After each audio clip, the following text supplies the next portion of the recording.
saya bertanya tentang kebenaran dulu dong, benar nggak? Dan Ibel juga mengatakan iya benar.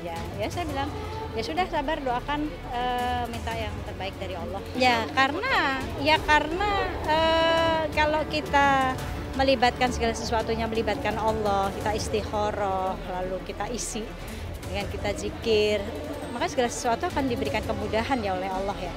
Kita akan diberikan kekuatan tersendiri oleh Allah, kan Allah yang maha menguatkan. Manusia nggak bisa apa-apa, manusia hanya bisa ya sudah dialog dengan Allah, minta solusi ya, minta kekuatan itu sama Allah, maka segala sesuatunya akan tampak mudah. Iya, saya sempat dengarnya kemarin, jadi ya kaget lah gitu. Cuma ya semua itu kan kembali kepada kan kadang kita diberikan kesempatan tapi kadang kita nggak tahu mengambil kesempatan itu dari mana ya. Allah itu selalu membuka pintu taubatnya gitu, tergantung kitanya itu mau nggak. Baik, solehah, penyabar, insya Allah selalu melibatkan Allah segala sesuatunya dalam setiap permasalahan.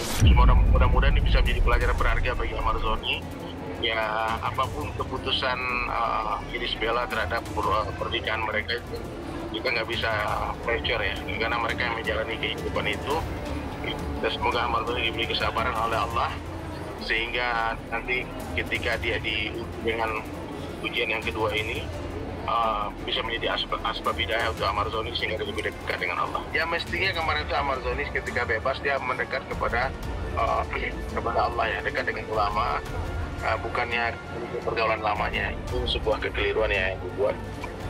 Ya, tapi inilah jalan hidup ya. Setiap orang punya berhak atas masa lalunya masing-masing, dan semua orang suatu masalah ini harus kita anggap sebagai guru dan pengalaman yang berharga. Ya, mudah-mudahan ini dikurangi menjadi asbab hidayah buat Amar. Tapi karena salah itu mesti cuma sekali aja, tapi kalau udah 2 kali, 3 kali berulang-ulang, berarti ini ada hal yang harus dibenahi dalam kehidupan Amar Zoni ya. Mudah-mudahan beliau dengan ujian, dengan masalah ini dia dapat banyak hikmah sehingga ya Amar aslinya anak baik ya, dia orang baik, cuman dia karena pergaulan yang salah mungkin ya, sehingga untuk menyelesaikan masalah dia bukan kembali kepada Allah, malah mencarinya cara yang tak betul. Begitu kan. Doakan saja lah ya. Setelah Kardin 3 hari dari hari Rabu, Kamis, Jumat, Sabtu ini dalam satu dini hari ada satu bagian teknisnya, ada satu ruangan terbuka di mana kesempatan Kardin dia melihat ini satu kesempatan karena ada tamu yang datang membawa keluarganya, membawa anaknya, mungkin maksudnya untuk bermain sama Kardin, bermain dengan si Kardin. Itu dari pernyataan Kardin, salah satu laporannya. Kardin menggunakan momen itu, dia kabur dari rumah. Dia lari memberanikan diri dan dia teriak tolong. Nah, teriak tolong itu alhamdulillah karena saya semenjak hari Rabu itu saya menitipkan Jaka kepada tetangga. Jadi Jaka ini dari hari Rabu pun di depan rumah. Ya, kenapa? Karena bagaimanapun saya punya banyak kekhawatiran biar dari keluarga karena ada bonding ya antara Jaka dan Kardin, itu bondingnya sangat dekat. Jadi Jaka selalu memonitor, dia sendirian kok. Pada saat Kardin teriak tolong, Jaka pun lari langsung loncat pagar spontan. Kardin dikejar oleh 2 orang tidak dikenal, ya mungkin penjaga, bodyguard atau dari apalah, saya kurang paham. Sama abang tirinya. Jaka mengambil Kardin lalu berkelahi ya. Jaka sendiri dan 3 orang. Tapi alhamdulillah Jaka ini memberikan badannya buat dipukuli, namun adanya berhasil masuk rumah tangga. Nah, itu juga Jaka sudah, mohon maaf tadi mana? Jaka sudah visum dan membuat laporan atas laporan polisi untuk kejadian tersebut. Polda. Pasal 170. Alhamdulillah Kardin lari dibantu oleh Bu Titi dan Mas Anton. Jadi bahwa Kardin dan Jaka sebenarnya itu tidak ingin lagi mengikuti dari ibunya. Itu dia tidak mengendaki mengikuti ke ibunya atau sebagai diasuh. Nah, Kardin dan Jaka mengikuti ayahnya Atila. Makanya di situ diputuskan di dalam putusan pengadilan yang kemarin di berita acara eksekusi, alhamdulillah bahwa yang mempunyai hak asuh adalah Pak Atila itu. Itu tanggal 23 November 2023. Ada itu Pak Haji ya. Ada. Izinlah.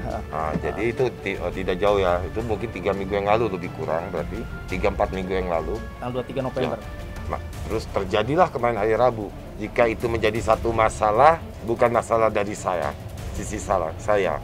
Mungkin dari sisi yang sebelah sana melihat itu satu masalah bahwa saat eksekusi anak-anak minta kepada saya untuk bisa bersama saya. Itu. Terus terjadilah peristiwa hari Rabu itu di kolam renang Arya Tirta Splash di Kabupaten Bogor. Dan itu juga udah disampaikan juga waktu pada saat itu di Polda laporan Bang Atila dituduh penculikan, alhamdulillah dibuktikan nggak terbukti sama sekali, maka alhamdulillah keluar SP3. Nah, kemudian juga pada tanggal 23 November putusan eksekusi hak asuh jatuh kepada Ibu Bu Kardin ya, ibunya Kardin, Bu Bunga.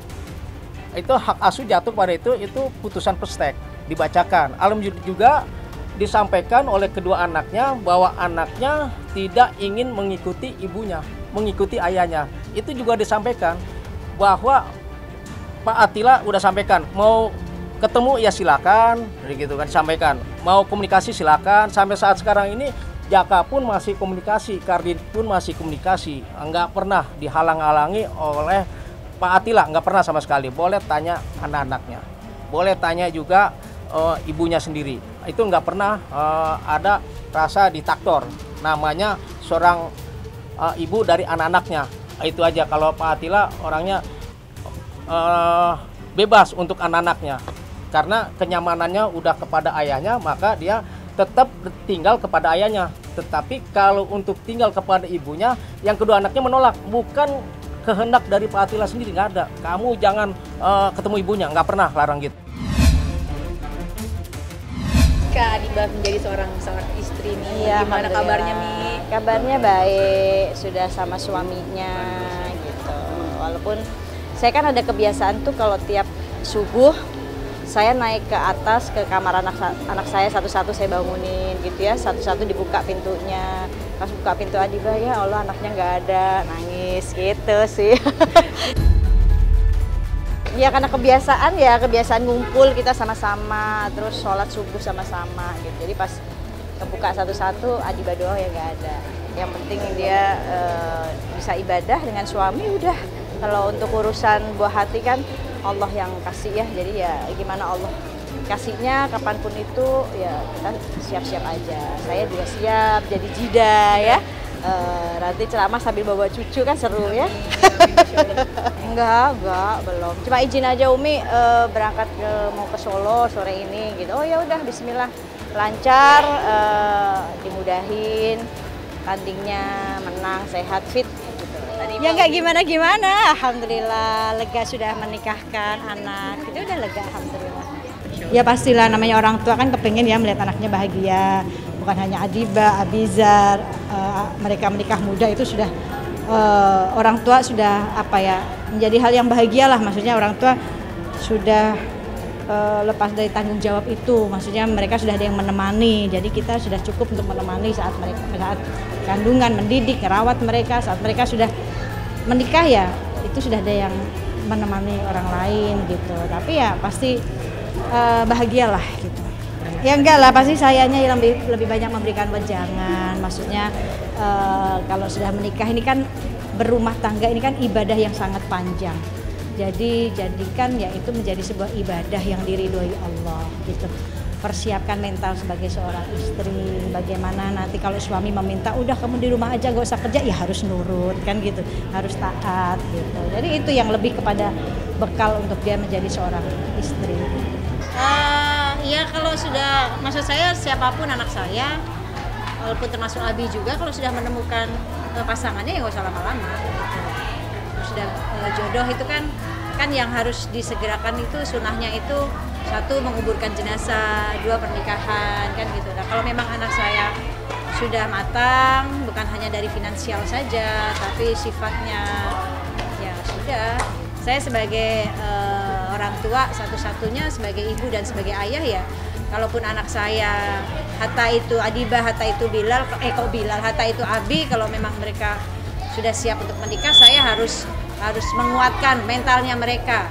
Misalkan Abizar, dia mau nikah, kamu siap nggak sebagai menjadi seorang suami yang kelak kamu akan membimbing istri, dan istri kamu siap nggak untuk dibimbing, gitu. Itu yang harus dipersiapkan dulu, gitu kan? Karena saat si Abi duduk di depan ayah perempuannya kan, otomatis saat ijab kabul tanggung jawab semua sama anak saya. Jadi kamu udah harus siap nggak untuk membawa si anak ini dalam satu nakoda, dalam satu kapal, kamu nakodanya, kamu siap nggak membawa itu dengan perjalanan yang cukup panjang, ibadah yang panjang kan pernikahan ya, yang segala sesuatu pasti nanti akan ada ujiannya. Kamu siap nggak membimbing istrinya, gitu. Harus siap jadi imam, gitu. Bukan siap finansial aja, itu mah finansial mah urusan belakang. Karena kalau kita sudah memutuskan untuk sunnah menikah, maka Allah akan mudahin rizkinya. Dulu aku sama Uja juga nggak punya apa-apa lagi nikah, kan gitu. Tapi Allah bukakan rizki setelah menikah.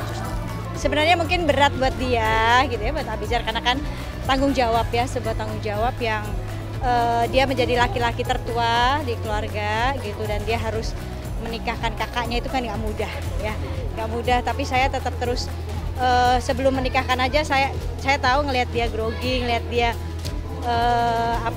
menghela nafas terus, saya peluk dia, saya peluk di kamar, saya suruh bersolawat.